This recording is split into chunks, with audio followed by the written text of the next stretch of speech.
Ya, jadi sekali lagi, kalau kita mau belajar menjadi guru yang berkualitas, ya guru itu harus punya bobot. Bobot itu bukan berarti berat badan, bukan ya. Tapi bobot itu ini saya artikan sebagai mutu. Jadi mutu kita itu eh, mutu kita itu harus bisa dilihat dari mana? Dari kompetensi kita. Ini kita udah lihat ya kemarin ya, kompetensi kita. Jadi dari ini atau sama dengan kemampuan kita. Ya, jadi makanya kalau Anda seorang guru, ya jadi jangan sampai Anda tidak punya kompetensi. Ya, ya contohnya nggak punya kompetensi itu ijazah dibeli. Ya, ijazah dibeli, nembak dari segi pendidikan misalnya ya, dari kualitas apa namanya, dari segi mutu pendidikannya, ya ijazah dibeli. Lalu dia diajar oleh dosen-dosen yang tidak berkualitas. Ya, lalu contohnya lagi skripsi nggak jadi-jadi, nggak lulus-lulus, ya kan? Nggak lulus-lulus. Kuliah lulusnya 10 tahun. Ya. Lalu kalau nulis, kalau apa namanya, dalam pendidikan itu kita sudah memulai banyak kecurangan misalnya. Contohnya ya, jadi kita sudah memulai banyak kecurangan. Contoh kecurangan-kecurangan itu, contohnya kalau kita membuat semacam tugas akhir misalnya gitu, kita itu lebih banyak nyonteknya, contohnya. Nah itu kan sudah tidak bermutu kita.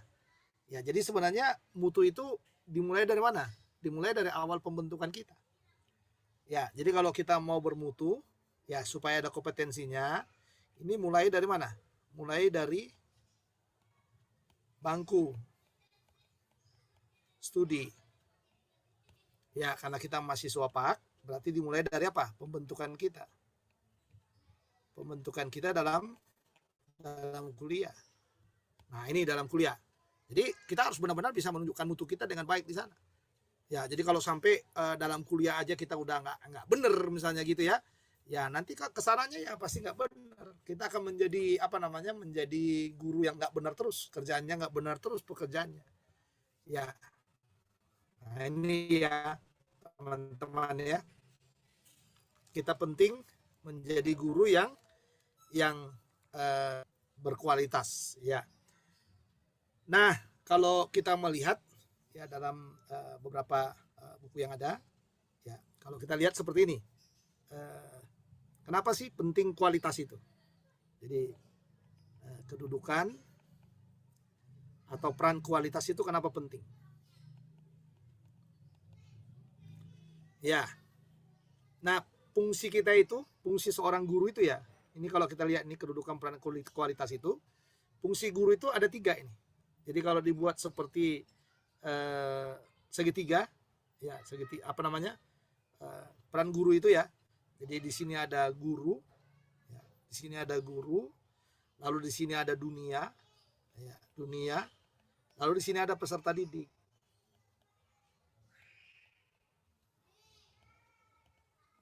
Ya, nah ini guru ini dia selalu ke dunia ini, ya selalu ke dunia ini. Nah kalau kita lihat juga guru, dia juga selalu kepada apa? Peserta didik. Ya, lalu kalau kita lihat lagi guru itu ke dunia ini, dari dunia ini ya, asalnya peserta didik itu dari dunia ini. Ya, asalnya peserta didik itu dari dunia ini. Sehingga guru itu dia berfungsi untuk apa? Di sini, mendorong. Untuk peserta didik di sini dia mendorong peserta didik di sini. Ya, dia mendorong. Ya. Lalu guru itu, peran kualitas guru itu ini akan berpengaruh kepada dunia. Guru itu bisa memahami ya apa yang sedang terjadi di dunia. Ya. Nah, dari dunia kepada peserta didik, guru itu bisa berdialog. Nah, ini berdialog. Karena kita nggak bisa pungkiri kan, di dunia ini ya ada banyak hal. Di sana ada sains, ya ada teknologi, lalu ada apa lagi? Ada pengalaman hidup,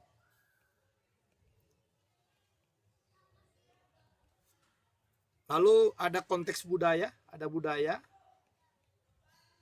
ya ada iman, ada karya. Wah, ini banyak sekali di sini di dunia ini. Dan memang kita ditaruh di situ ya, saudara ya. Nah, sementara peserta didik kita ini adalah apa? Individu.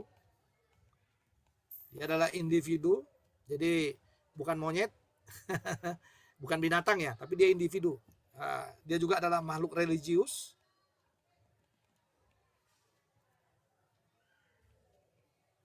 Ya, ya, dan juga dia adalah makhluk sosiokultural, ya kultural. Jadi makhluk sosial yang punya kultural, ya, yang punya kultural.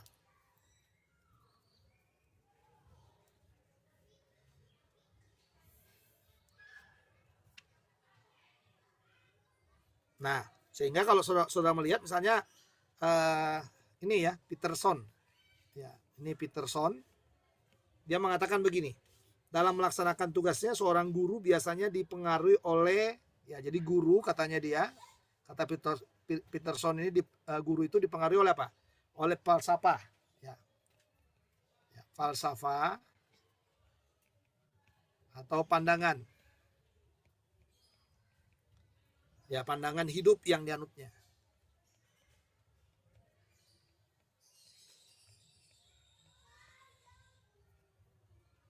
Nah, jadi bagaimana pandangan hidup kita misalnya terhadap naradidik misalnya, atau terhadap murid-murid kita itu, bagaimana pandangan kita, bagaimana kita memandang mereka, dia sebagai makhluk yang memang harus dibina, harus ditolong, harus bagaimana gitu.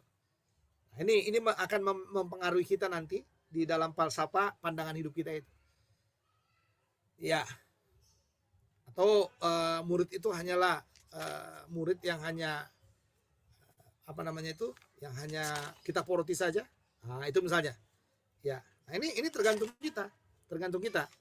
Ya, jadi makanya kalau saudara mau melihat dalam bagian-bagian ini bahwa guru, dosen, siapapun itu dia dipengaruhi oleh falsafah. Ya, falsafah atau pandangan hidup yang dianutnya. Ya, kalau guru dosen atau guru itu misalnya pandangan hidupnya adalah apa itu namanya? Pandangan hidup yang bagaimana ya? Pandangan hidup itu ada berapa menurut saudara?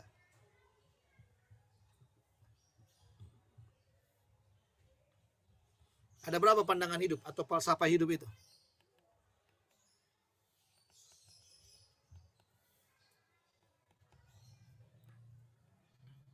Ya, falsafah hidup ada yang tradisional,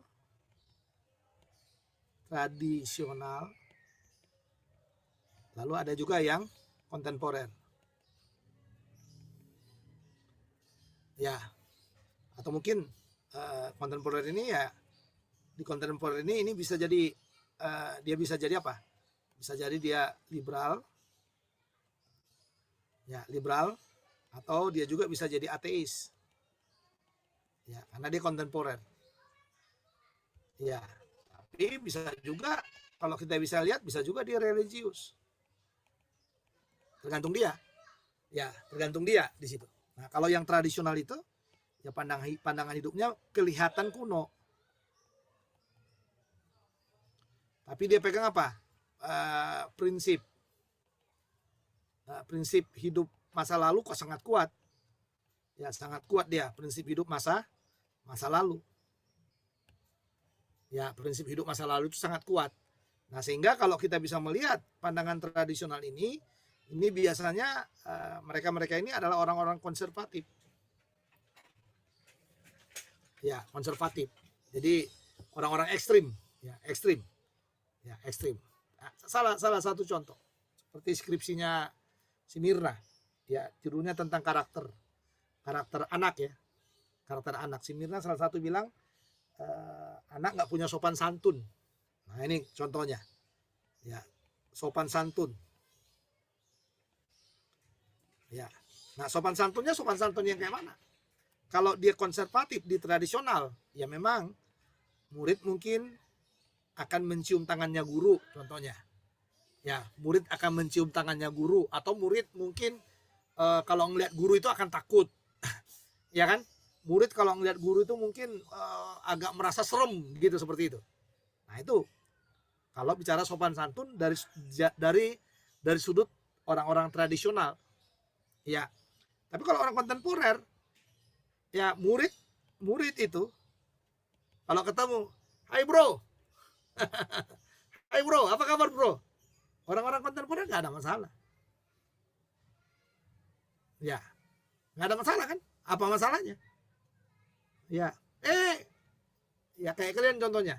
Ya, kalian contohnya ke Pak Nathan contohnya. Iya be, babe, woi, ya, ya, woi. Kadang-kadang teriak, mana sih be, gitu misalnya. Ya, iya, kontemporer. Ya, contohnya kayak yang dibilang si Mirna tadi sama saya kan.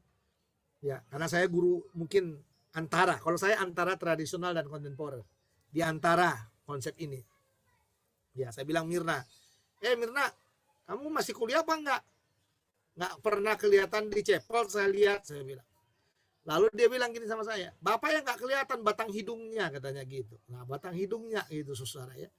Kalau saya guru tradisional, saya akan bilang enggak sopan nih anak ini kan gitu. Jelas ya? Nggak sopan nih anak ini, pasti saya bilang gitu kan saudara ya. Nah tapi karena saya bukan guru yang konservatif banget gitu, bukan juga yang kontemporer, ya mungkin saya maklumi, saya bisa memaklumi bahasanya dulu. Kenapa sih yang bilang nggak kelihatan batang hidungnya contohnya? Oh mungkin saya nggak dilihat atau saya tidak hadir, atau mungkin juga dia sedang menggunakan istilah apa itu istilahnya ya, batang hidung itu apa istilahnya ya? Nggak kelihatan batang hidungnya kan sama dengan tidak hadir sebenarnya. Ya dia mungkin menggunakan bahasa yang absolut, bahasa yang apa gitu mungkin ya. Ya terserah gitu. Nah itu kalau kita kalau saya kan diantara, saya bilang ini, saya diantara ini, diantara tradisional dan kontemporer itu. Ya sehingga saya nggak harus marah.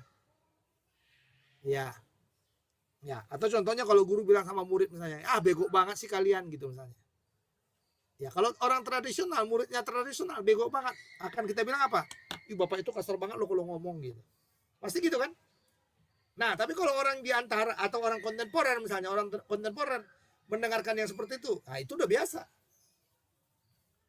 Ya makanya sekarang kan ada orang yang memerankan perannya itu sebagai apa? Sebagai guru yang friendship.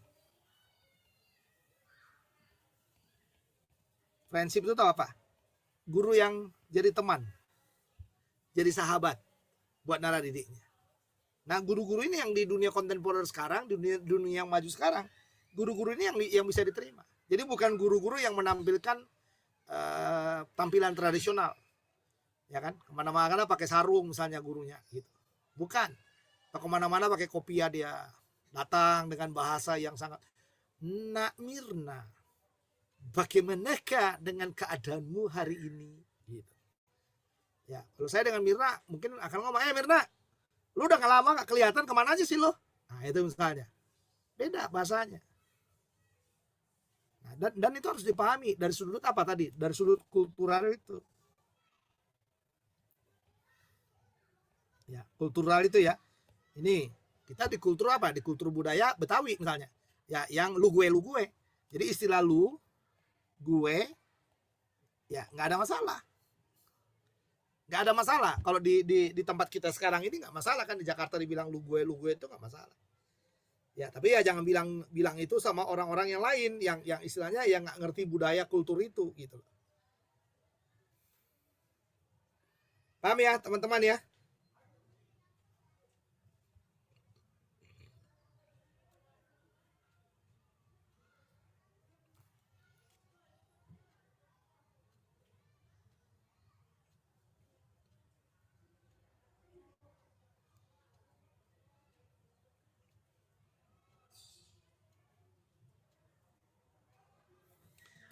Oke, jelas? Paham ya saudara ya? Nah, jadi saudara ya nggak salah jadi orang konservatif, nggak salah jadi guru konservatif, nggak salah jadi guru kontemporer juga, menurut saya nggak salah juga. Nah tapi sekarang kenapa saya dari tadi saya bilang di antara kenapa saya bilang di antara, supaya kita bisa menunjukkan falsafah hidup kita, ngerti ya? Makanya saya bilang dari tadi itu kita itu seharusnya jadi guru itu yang di antara tradisional dan kontemporer itu ya. Jadi di antara ini tradisional dan kontemporer. Nah, seharusnya kita di sini, di antara ini. Ya, di antara ini. Kenapa seperti itu? Kalau kita terlalu di sini, kita akan menunjukkan guru apa? Guru yang sangat kuno sekali. Kalau di sini, ini guru yang sangat liberal. Nah, kalau di sini, di tengah-tengah ini, berarti kita bisa menunjukkan guru yang punya falsafah. Ya, kenapa harus ada yang kontemporer ini? Karena memang kita di zaman kontemporer. Ya, kenapa ada yang tradisional ini? Karena ada contoh dari sana untuk kita. Nah, jadi satu-satunya cara yaitu tadi, kita harus ada di tengah-tengahnya. Nah, itu baru bagus, saudara. Ya, baru bagus kita jadi guru. Oke, sampai di sini ya penjelasan saya untuk bagian yang pertama ya dalam pertemuan hari ini. Ada yang mau ditanyakan nggak? Silakan kalau mau bertanya.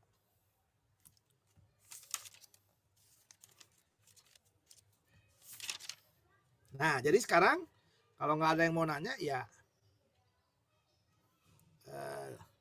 coba tulis. Ya. Menurut saudara,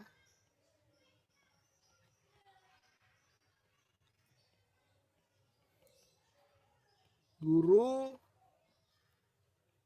yang berkualitas adalah guru yang bagaimana? Ayo, silakan kalau ada yang mau kasih masukan.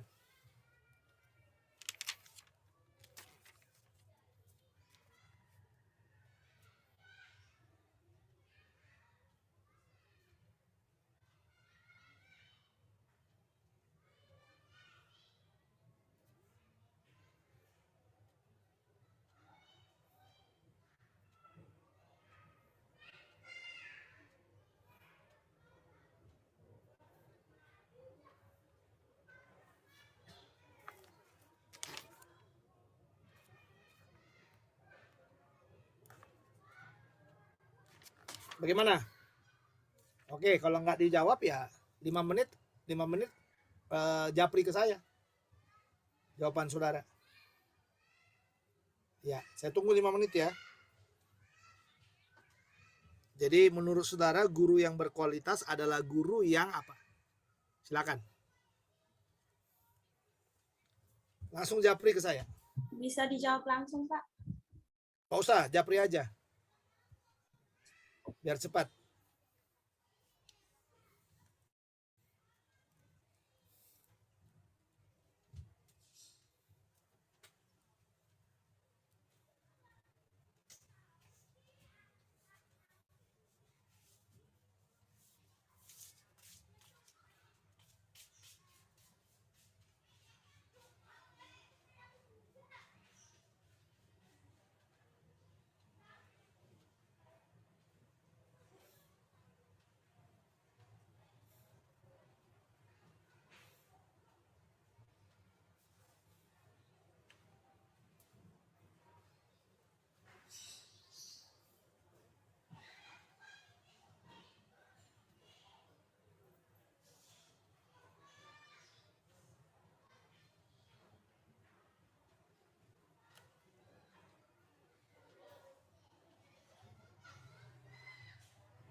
2 menit lagi ya, silakan.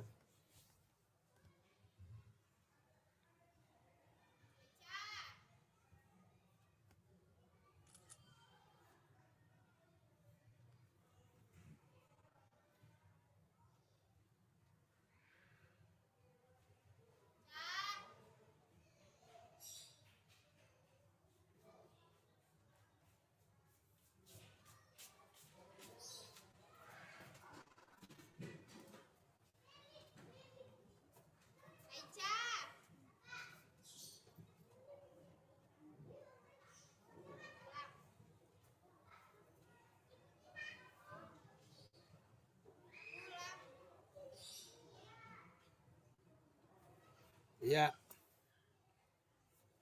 Seniwati, itu mah bukan penjelasan saya tadi. Ya, itu udah terlalu maju, udah terlalu halu. Ya, saya mau yang penjelasan saya tadi. Dari penjelasan saya tadi itu, guru yang berkualitas itu guru yang bagaimana gitu loh. Jadi jangan keluar dari situ, jangan lihat di Google juga. Buat apa lihat di Google? Gitu. Ya, semua ya. Jadi kalau ngirim ya ngirimnya yang benar, jangan yang di karang-karang gitu. Kalau di karang-karang berarti kan nggak ngikutin apa yang saya jelaskan. Ya.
Sama juga ini, Mirna juga ya. Ini lihat Google.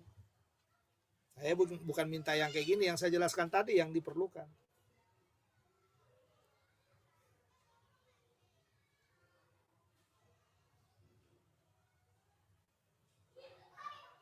Nah, semua masih sama ya, Yusuf juga sama.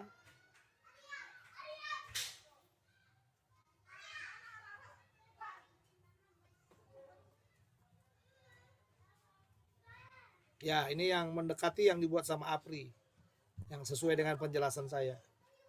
Jangan jangan jangan taruh yang nggak saya jelaskan. Buat apa yang di nggak jelas? Saya kan belum nyinggung murid di sini.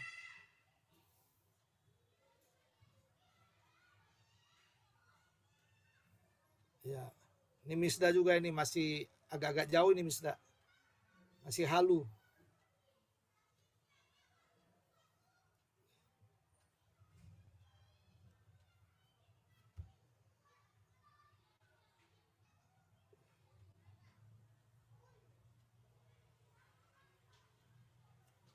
Ya, Silvanus agak dekat.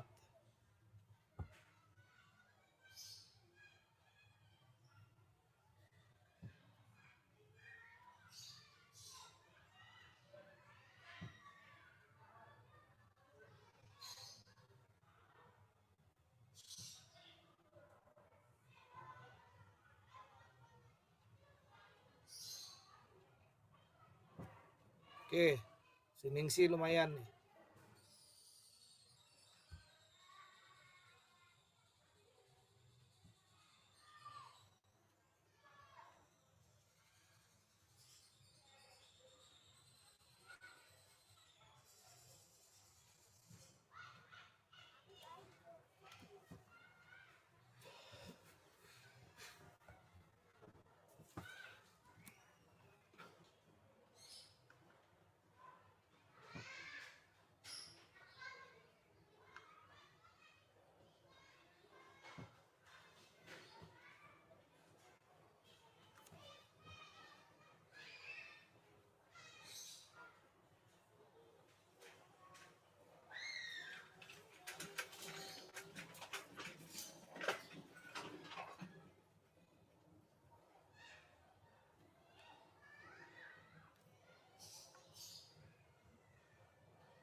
Oke.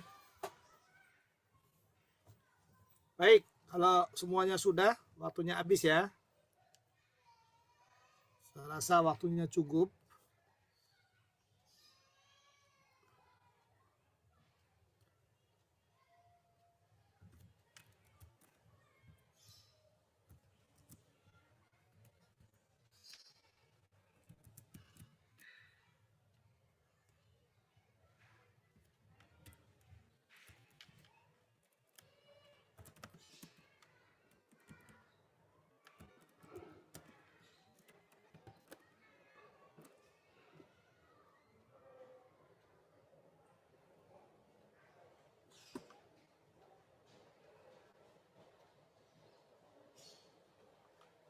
Baik, sudah ya, selesai. Cukup waktunya. Yang Oke, baik. Kita lanjutkan lagi, teman-teman. Sekarang kita mau melihat kualitas kepribadian guru ya. Jadi kita mau melihat sekarang kualitas kepribadian guru. Ya.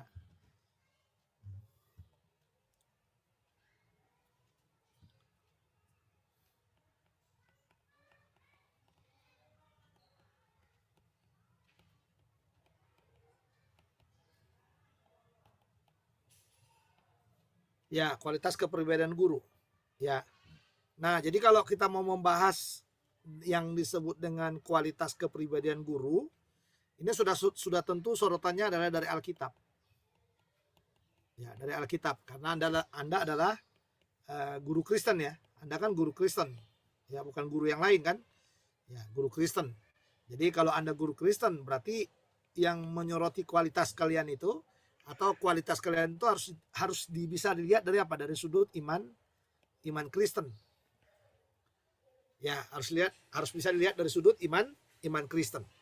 Nah, jadi kalau kita melihat, kalau dilihat di sini kepribadian. Nah, ini kepribadian ini sama dengan apa ini?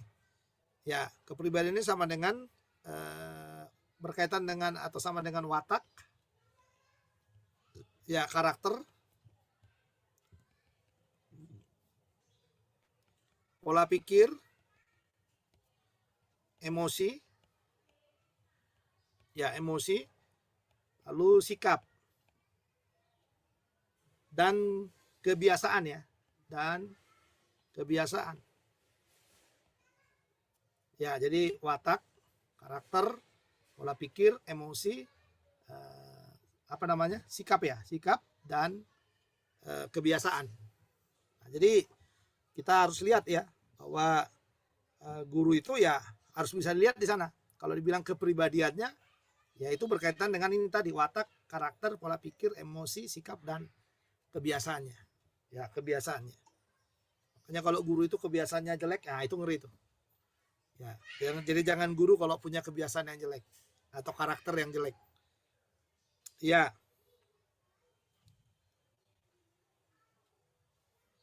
Nah, tapi dewasa ini dalam konteks pendidikan nasional dikatakan kompetensi kepribadian yang dimaksud harus bertumbuh pada diri guru. Ya, ialah kemampuan personal yang mencerminkan kepribadian. Ya, jadi kembali lagi ya, kepribadiannya itu adalah kepribadian yang mantap, ya, dan stabil. Jadi kepribadian kita itu harus mantap, stabil. Ya, itu baru benar ya. Jadi yang pertama ini, ya kalau dari segi pendidikan nasional ya, kepribadian kita itu harus mantap. Ya, mantap dan stabil. Ya, lalu yang kedua, kepribadian itu harus dewasa. Ya, jadi guru itu jangan kekanak-kanakan gitu ya. Nggak boleh guru kekanak-kanakan. Dewasa. Digojolokin muridnya. Aku nggak mau ngajar di kelas itu lagi, aduh, aku digojolokin terus gitu. Nah, itu dia. Harus dewasa. Ya, dewasa itu berarti tahan mental. Ya, tahan mental. Jadi murid mau nakal bagaimanapun ya Anda harus bisa menaklukkannya. Ya. Nah, kepribadian itu bukan hanya dewasa tapi perlu arif. Nah, ini menurut konteks pendidikan nasional ya. Jadi kepribadian dalam pendidikan nasional.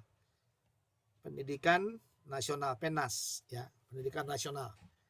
Ya, jadi mantap dan stabil, dewasa, arif, lalu berwibawa, bukan sok wibawa, tapi memang berwibawa. Ya, lalu yang berikutnya adalah ini berakhlak mulia ya. Jadi berakhlak mulia. Ya, berakhlak mulia. Nah, lalu satu lagi di sini adalah menjadi teladan.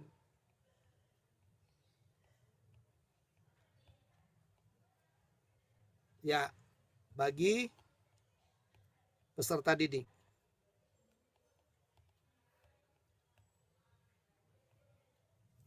Menjadi teladan. Jadi menjadi teladan itu bukan menjadi provokator ya. Ya, jadi kayak kemarin itu yang dialami oleh Pak Armando itu ya. Ya, Armando datang kan tujuannya baik kok. Bagaimana mahasiswa itu memahami apa yang dituduhkan ke pemerintah itu ya nggak benar gitu loh. Nah, tapi ada provokator. Nah, provokator itu ya itu repotnya lagi. Provokatornya mak-mak lagi. Nah, itu udah kelihatan saudara bahwa tipe-tipe yang kayak gitu itu tipe-tipe yang nggak bagus. Makanya saya selalu menasihati, banyak orang saya nasihati, hati-hati dengan pergaulan. Ya kan? Pergaulan yang buruk akan merusak kebiasaan yang baik. Ya, kelihatan kita bergaul dengan orang yang baik, tapi hati-hati juga. Ini orang yang baik ini sama nggak dengan imanku, dengan kepercayaanku. Ini harus kita ingat nih, saudara. Ya, atau orang ini suatu ketika akan bisa menjerumuskanku. Nah, ini hati-hati nih. Makanya tadi yang dibilang sana ya, mantap dan stabil. Harus mantap stabil kita guru. Ya, nggak mudah ikut-ikutan. Ya, orang pakai bahasa ya Allah gitu, kita ikut semua ya Allah gitu semua. Itu udah nggak stabil. Itu udah kebiasaan buluk gitu. Ya, karena kan iman kita tidak mengajarkan seperti itu, kebiasaan seperti itu tidak ada dalam iman kita. Ya, jadi mantap dan stabil. Lalu dewasa. Dewasa itu nggak mudah ditarik-tarik, nggak mudah diatur-atur. Ya, jadi dia harus punya dewasa itu dia punya prinsip gitu loh. Nah, itu ada prinsip yang dia pegang. Ya prinsipnya apa? Firman. Jadi bertentangan dengan firman dia jangan lakukan. Ya, membuat hidup kita tersandung dengan orang-orang yang dekat dengan kita, ya jangan lakukan gitu loh. Nah, itu guru yang benar itu seperti itu. Ya. Arif, bijaksanalah. Ya, arif untuk menolak sesuatu, arif untuk menerima sesuatu. Ya, tidak semuanya ajakan orang itu baik. Gitu. Nggak semua. Nah, jadi harus hati-hati kita. Harus hati-hati ya. Jadi makanya arif. Ya, lalu apa lagi saudara? Ini tadi berwibawa. Ya, berwibawa. Ya, berwibawa. Nah, ini berakhlak dikatakan ya, berakhlak mulia. Nah, ini guru ini. Jadi dia harus punya akhlak. Ya, orang banyak bilang bicara akhlak, padahal dia nggak berakhlak. Kadang-kadang kita menggunakan kalimat itu nggak ada akhlaknya kamu gitu, padahal kita nggak berakhlak. Ya, nanti ketahuan bagaimana kita memperlakukan orang lain. Ya, memperlakukan orang lain dengan cara kita yang halus. Nah, itu membuktikan kita tidak berakhlak sebenarnya. Nah, itu dia. Nah, jadi orang itu harus bisa kalau kita katakan kita berakhlak, akhlaknya sejauh mana gitu. Sejauh mana akhlaknya. Jangan kita bicara orang berakhlak, padahal sebenarnya kita sendiri tidak berakhlak. Iya, itu dia. Nah, ini dia lagi, menjadi teladan bagi peserta didik. Bukan hanya peserta didik, mungkin masyarakat juga. Bukan masyarakat aja, tapi mungkin keluarganya.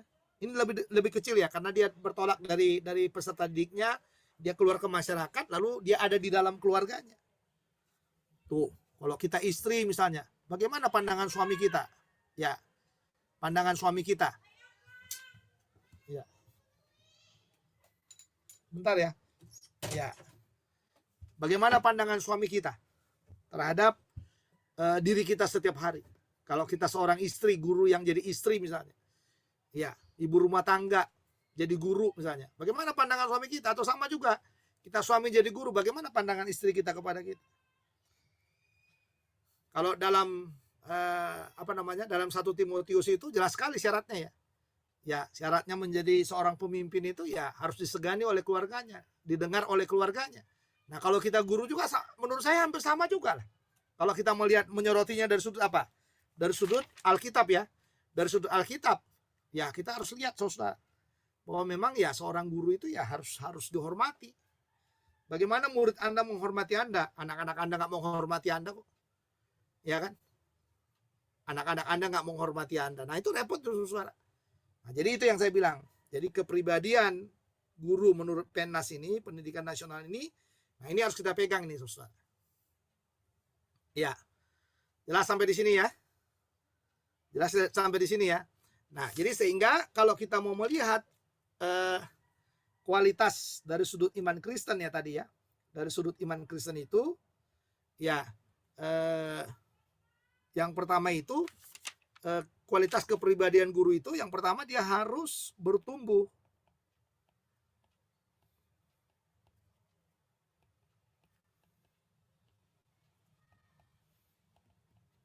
Ya, bertumbuh dalam Kristus. Banyak ayat Alkitab ya yang mencatat tentang pertumbuhan kita dalam Kristus. Tapi ya ini harus bertumbuh dalam Kristus. Jadi pertumbuhan rohani kita ini secara khusus adalah pertumbuhan rohani, pertumbuhan hidup kita, lalu pertumbuhan bicara kita. Ya, banyak orang selalu berusaha mengkontekstualisasikan imannya supaya nggak kelihatan Kristen. Misalnya, dia mengkontekstualisasikan imannya sesuai dengan bahasa yang ada di tempat. Saya rasa nggak perlu, zaman sekarang nggak perlu. Kita harus menunjukkan, you Kristen apa enggak. Anda guru Kristen apa guru yang lain. Nah, itu aja. Ya, maaf ini, saya ngajarinnya sedikit radikal ya. Memang harus radikal. Namanya guru Kristen, kenapa kita nggak radikal toh? Ya, jadi nggak perlu dikemas-kemas. Ya, nah, misalnya kita mau bilang Tuhan Yesus ya Tuhan Yesus saja. Nggak usah ganti-ganti dengan istilah Isa Al-Masih dan lain sebagainya. Ya kan? Nggak perlu mengganti-ganti itu. Ya udah, kalau kita bilang Tuhan Yesus ya Tuhan Yesus. Kalau kita bilang Allah ya Allah. Kalau kita bilang Tuhan ya Tuhan. Jadi jangan diputar-putar gitu loh. Ya, jangan diputar-putar, jangan dibuat hidup ini jadi bingung gitu. Nah, itu yang jadi masalah itu seringkali kita. Guru itu kan. Karena kita mau mengemas, membungkusnya dengan bahasa yang sedemikian halus supaya tidak menyinggung perasaan iman lain. Lah, kenapa harus menyinggung perasaan iman lain? Anda kan diciptakan jadi orang Kristen. Anda kan percaya Yesus. Anda kan guru yang dibentuk di dalam Yesus. Jadi tidak perlu ada yang dibungkus. Kecuali Anda jadi penginjil.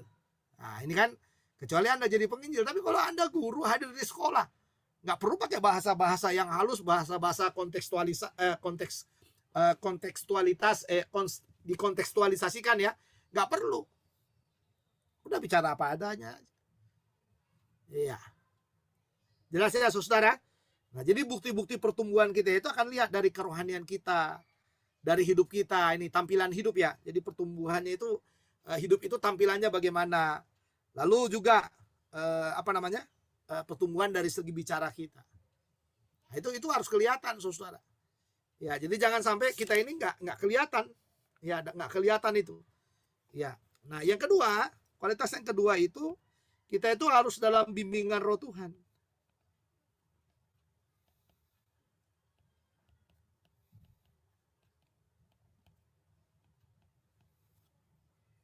Nah, dalam bukti kita dalam bimbingan Roh Tuhan itu apa buktinya? Kita bisa stabil. Nah, ini orang yang dalam bimbingan Roh Tuhan itu, dia bisa stabil. Menghadapi godaan dia stabil. Ngadapin ancaman dia stabil. Ngadapin murid nakal dia stabil. Ngadapin apapun dia selalu stabil. Nah, itu yang saya katakan kepada saudara, ya kalau kita mau menjadi apa? Menjadi guru yang berkualitas itu ya harus bisa menunjukkan kestabilan itu. Ya, kestabilan itu.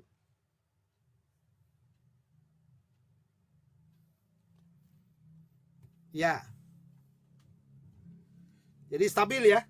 Stabil dia. Kalau dia dalam bimbingan Roh Tuhan tuh stabil. Lalu bukan hanya stabil, dia peka. Peka dengan dirinya. Ya. Peka dengan Tuhan. Lalu peka dengan lingkungan. Peka dengan murid, peka dengan siapa aja dia peka. Jadi kalau ada orang bicara apa, dia langsung bisa nangkap pesannya apa buat dia.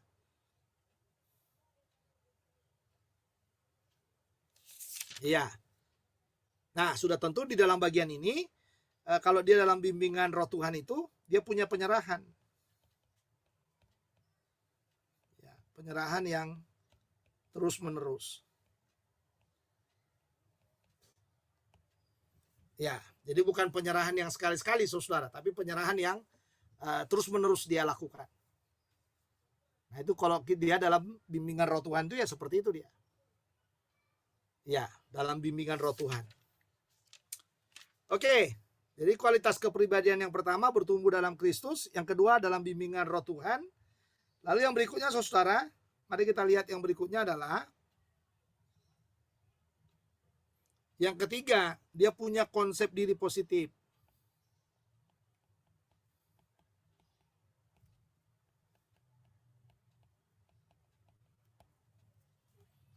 Iya. Berarti kalau lawannya positif apa negatif? Ya, nggak boleh kita jadi guru yang mudah negatif. Ya, jangan jadi guru yang mudah negatif thinking, tapi bangunlah positive thinking. Ya, jadi nggak perlu ya, kalau orang positif itu nggak perlu membanding-bandingkan dengan orang lain. Ya, dengan orang lain, dengan guru lain mungkin ya, dengan guru lain. Nggak usah dibanding-bandingkan diri kita dengan guru lain. Ya, karena kita memang harus apa adanya aja. Ya, jangan guru itu datang berdasi, ya kita ikut-ikutan berdasi gitu. Ya kalau positif sih nggak apa-apa, tapi ya jangan karena guru itu datang dengan berdasi maka kita jadi berdasi gitu. Jangan juga, nggak boleh juga yang kayak gitu gitu. Ya, nah, itu makanya dikatakan kalau dia konsep dirinya benar positif, berarti guru itu dapat berkembang secara sehat dalam relasi dengan orang lain, termasuk anak didiknya. Jadi konsep dirinya positif ini bisa lihat dari apa? Relasi. Ya, relasinya dengan murid dan orang lain. Nah, ini bagaimana relasinya? Ya, kalau dia positif, ya seharusnya dia harus bisa berelasi ya dengan siapa saja dia berelasi. Nah, lalu dia harus bisa apa? Menerima dirinya. Jadi bukan hanya berelasi dengan orang lain, tapi dia harus juga bisa menerima dirinya. Ya, jadi harus bisa menerima dirinya. Jangan sampai guru itu nggak bisa menerima dirinya. Wah, itu bahaya sekali kalau guru nggak bisa terima dirinya. Lalu yang ketiga, dikatakan dengan konsep diri positif, guru dapat mengembangkan dirinya dalam segi kesediaan berkorban bagi orang lain. Ya, serta menempatkan kepentingan orang lain lebih dahulu dibandingkan keperluannya. Jadi di sini kalau dia positif berarti dia apa? Bisa mengutamakan orang lain. Nah, nanti guru itu kan ada menerima apa itu? Menerima tunjangan-tunjangan ya. Nah, waktu dia nggak dapat, ya belum dapat mungkin ya. Mungkin belum dapat, ya dia harus bisa ya menerima itu, menerima dirinya. Nah, lalu yang keempat adalah konsep diri yang sehat yang memampukan guru mengembangkan dan menunaikan tugasnya dengan percaya diri. Jadi ini kalau dia positif berarti dia mampu mengembangkan ya mengembangkan tugasnya ya, mengembangkan tugasnya dengan percaya diri.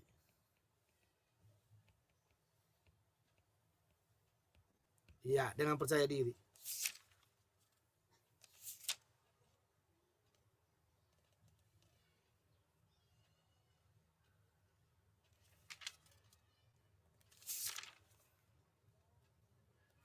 Nah, ini kualitas kemampuannya ya, kemampuan kepribadian ya. Jadi kepribadian guru itu kualitasnya. Kemarin kan secara umum sebenarnya kita sudah banyak soroti juga, tapi sekarang kita melihat dari konteks Alkitab dulu ini. Ya, konteks Alkitab dulu. Ya.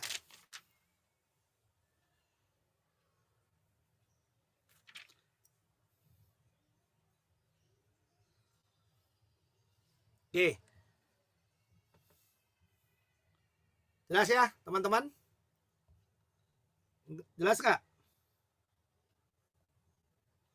Baik, ada yang mau ditanyakan nggak di sini?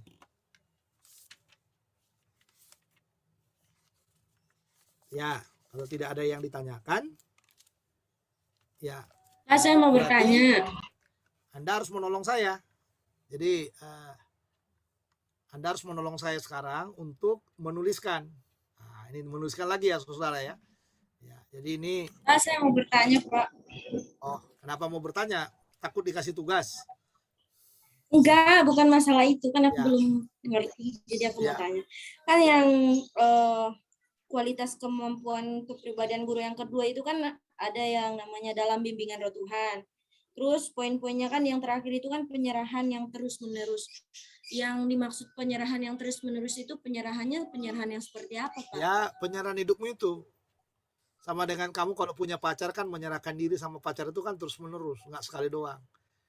Ya, hari ini datang, hai sayang, ku terima kamu apa adanya, terimalah aku apa adanya. Ya, besok lagi dia datang mabuk, hai sayang, ya kan? Jangan gitulah, bagikan jadikanlah aku. Nah, itu kan konyol kalau itu ya. Nah, maksudnya dengan Tuhan itu kayak gitu. Jadi dalam arti, Tuhan, saya udah mengajar hari ini. Saya terbatas di sini, kuserahkan keterbatasanku, kuserahkan kelebihanku, kuserahkan segala kemampuanku. Nah, itu penyerahan yang terus-menerus. Jadi jangan menyerahkannya sekali aja gitu. Jadi terus-menerus kita harus punya penyerahan dengan Tuhan dengan baik. Supaya konsep guru kita itu semakin berkembang itu. Ada lagi?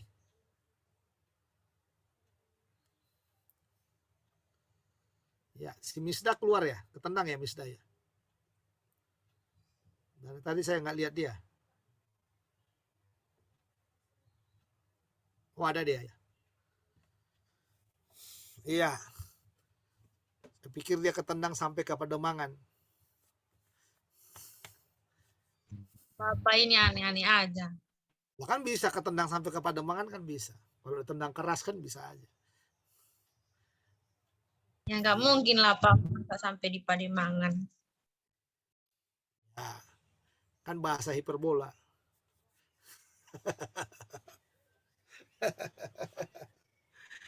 Iya. Kan sama dengan si Mirna tadi kan pakai bahasa hiperbola sama saya. Nggak kelihatan batang hidungnya katanya. Kan itu bahasa hiperbola. Padahal hidung saya mantap banget. Kelihatan banget hidung saya. Kayaknya terlalu pesek Pak, makanya Kamirna bilang nggak kelihatan. Oke, ada lagi? Kalau nggak ada ya udah. Sekarang saya yang ngetik ya. Ya. Jadi sekarang Anda harus tuliskan. Ya. Mana tadi? Tuliskan apa yang dimaksud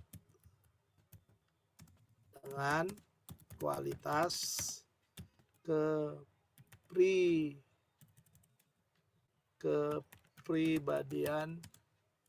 guru.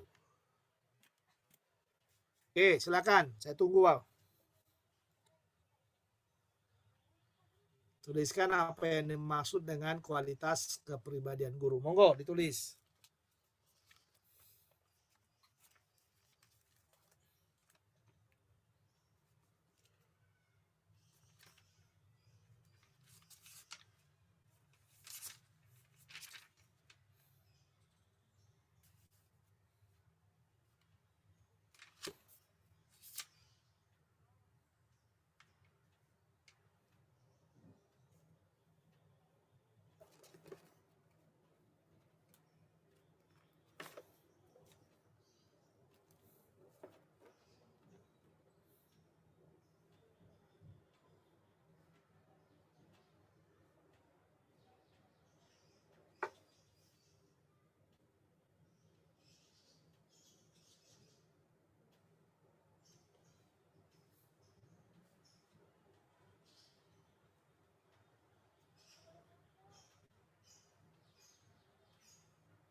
Ya, Anda harus membuat dari penjelasan saya tadi, coba buat definisinya. Jadi guru yang punya kualitas kepribadian itu gimana? Yang pribadi berkualitas itu bagaimana dia? Atau mungkin satu kalimat atau banyak kalimat juga nggak apa-apa. Kan saya menguji kemampuan kalian. Kalian ngikuti dengan baik apa enggak? Ya kan? Kalau kalian nggak ngikuti dengan baik, ya itu tadi repotnya.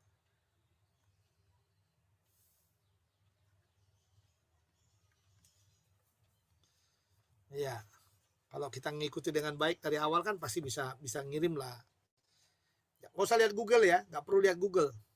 Karena saya sudah menjelaskan tadi. Jadi yang kalian harus kirimkan ke saya itu adalah apa yang kalian dengarkan dari pelajaran yang saya sampaikan tadi. Iya.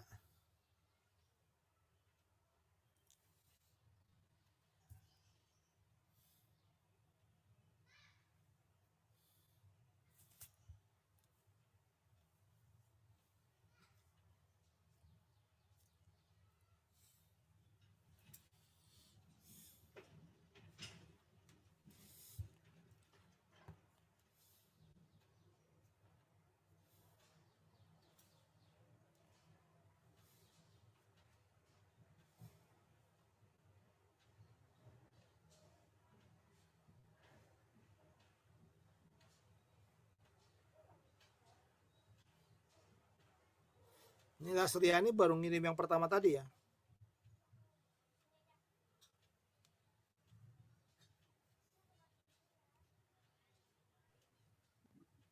Udah tadi, Pak.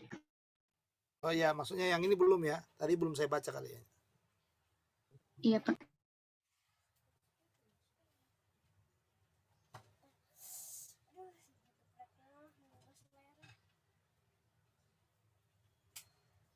Kenapa mau makan?